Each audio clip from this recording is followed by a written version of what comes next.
किसी घने वन में एक बहुत बड़ा शेर रहता था। वह रोज शिकार पर निकलता और एक ही नहीं, दो नहीं कई कई जानवरों का काम तमाम देता। जंगल के जानवर डरने लगे कि अगर शेर इसी तरह शिकार करता रहा तो एक दिन ऐसा आएगा कि जंगल में कोई भी जानवर नहीं बचेगा। सारे जंगल में सनसनी फैल गई। शेर को रोकने के लिए कोई न कोई उपाय करना जरूरी था। एक दिन जंगल के सारे जानवर इकट्ठा हुए और इस प्रश्न पर विचार करने लगे। अंत में उन्होंने तय किया कि वे सब शेर के पास जाकर उनसे इस बारे में बात करें। दूसरे दिन जानवरों के एक दल शेर के पास पहुंचा। उनके अपनी ओर आते देख शेर घबरा गया और उसने गरज कर पूछा, क्या बात है? तुम सब यहाँ क्यों आ रहे हो? जानवर दल के नेता ने कहा, महाराज, हम आपके पास निवेदन करने आए हैं। आप राजा हैं और हम आपकी प्रजा। जब आप शिकार करने निकलते हैं तो बहुत जानवर मार डालते हैं। आप सबको खा भी नहीं पाते। इस तरह से हमारी संख्या कम होती जा रही है।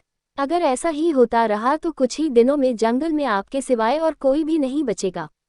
प्रजा के बिना राजा भी कैसे रह सकता है? यदि हम सभी मर जाएंगे तो आप भी राजा नहीं रहेंगे। हम चाहते हैं कि आप सदा हमारे राजा बने रहें।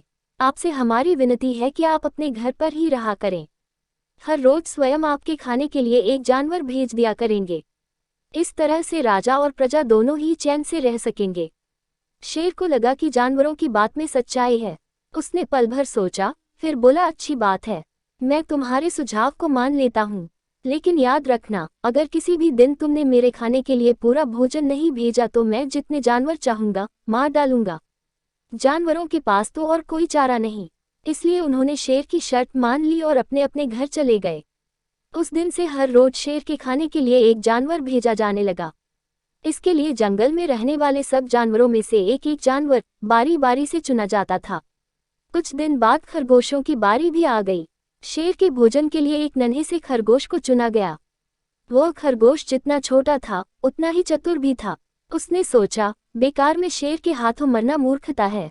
अपनी जान बचाने का कोई न कोई उपाय अवश्य करना चाहिए, और हो सके तो कोई ऐसी तरकीब ढूंढनी चाहिए जिससे सभी को इस मुसीबत से सदा के लिए छुटकारा मिल जाए। आखिर उसने एक तरकीब सोच ही निकाली। खरगोश धीरे धीरे आराम से शेर के घर की ओर चल पड़ा। जब वह शेर के पास पहुंचा तो बहुत देर हो चुकी थी। भूख के मारे शेर का बुरा हाल हो रहा था। जब उसने सिर्फ एक छोटे से खरगोश को अपनी ओर आते देखा तो गुस्से से बौखला उठा और गरज कर बोला, किसने तुम्हें भेजा है? एक तो पिद्दी जैसे हो, दूसरे इतनी देर से आ रहे हो। जिन बेवकूफ़ों ने तुम्हें भेजा है मैं उन सबको ठीक करूंगा। एक एक का काम तमाम न किया तो मेरा नाम भी शेर नहीं। नन्हे खरगोश ने आदर से जमीन तक झुककर, महाराज, अगर आप कृपा करके मेरी बात सुन ली तो मुझे या और जानवरों को दोष नहीं देंगे।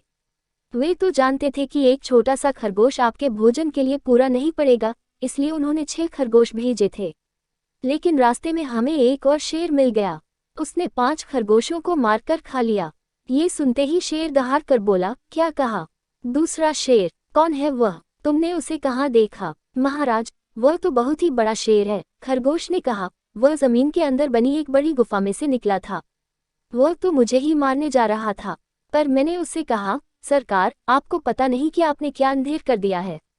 हम सब अपने महाराज के भोजन के लिए जा रहे थे, लेकिन आपने उनका सारा खाना खा लिया है।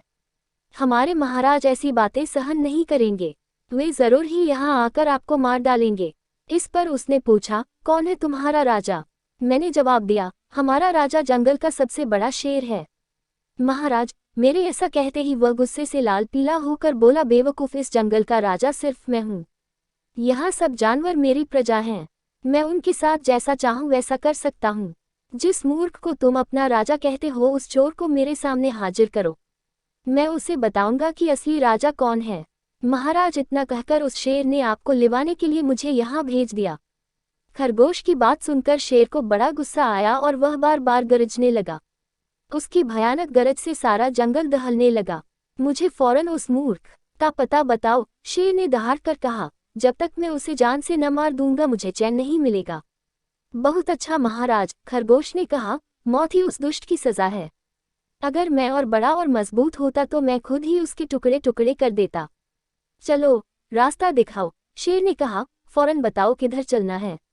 इधर आइए महाराज, इधर। खरगोश रास्ता दिखाते हुआ शेर को एक कुएं के पास ले गया और बोला, महाराज, वह दुष्ट शेर जमीन के नीचे किले में रहता है। जरा सावधान रहिएगा। किले में छुपा दुश्मन खतरनाक होता है, मैं उससे निपट लूंगा। शेर ने कहा, तुम ये बताओ कि वह है कहाँ? पहले जब मैंने उसे देखा था तब तो वह यहीं बाहर खड़ा था। लगता है आपको आता देखकर वह किले में घुस गया। आइए मैं आपको दिखाता हूँ। खरगोश ने कुएं के नजदीक आकर शेर से अंदर झांकने के लिए कहा। शेर ने कुएं के अंदर झांका तो उसे कुएं के पानी में अपनी परछाई दिखाई दी। परछाई को देखकर शेर जोर से दहाड़ा। कुएं के अंदर से आती हुई अपने ही दहाड़ने की गूंज सुनकर उसने समझा कि दूसरा शेर भी दहाड़ रहा है। दुश्मन को तुरंत मार डालने के इरादे से वह फौरन कुएं में कूद पड़ा। कूदते ही पहले तो वह कुएं की दीवार से टकराया, फिर धड़ाम से पानी में गिरा और डूबकर मर गया। इस तरह चतुराई से शेर से छुट्टी पाकर नन्हा खरगोश घर लौटा। उसने जंगल के जानवरों को शेर के मारे जाने की कहानी सुनाई। दुश्मन के मारे जाने की खबर से सारे जंगल में खुशी फैल गई। जंगल के सभी जानवर खरगोश की जय जयकार करने लगे। सीख: घोर संकट की परिस्थितियों में भी हमें सूझबूझ और चतुराई से काम लेना चाहिए और आखिरी दम तक प्रयास करना चाहिए। सूझबूझ और चतुराई से काम लेकर हम भयंकर संकट से उबर सकते हैं और बड़े से बड़े शक्तिशाली शत्रु को भी पराजित कर सकते हैं।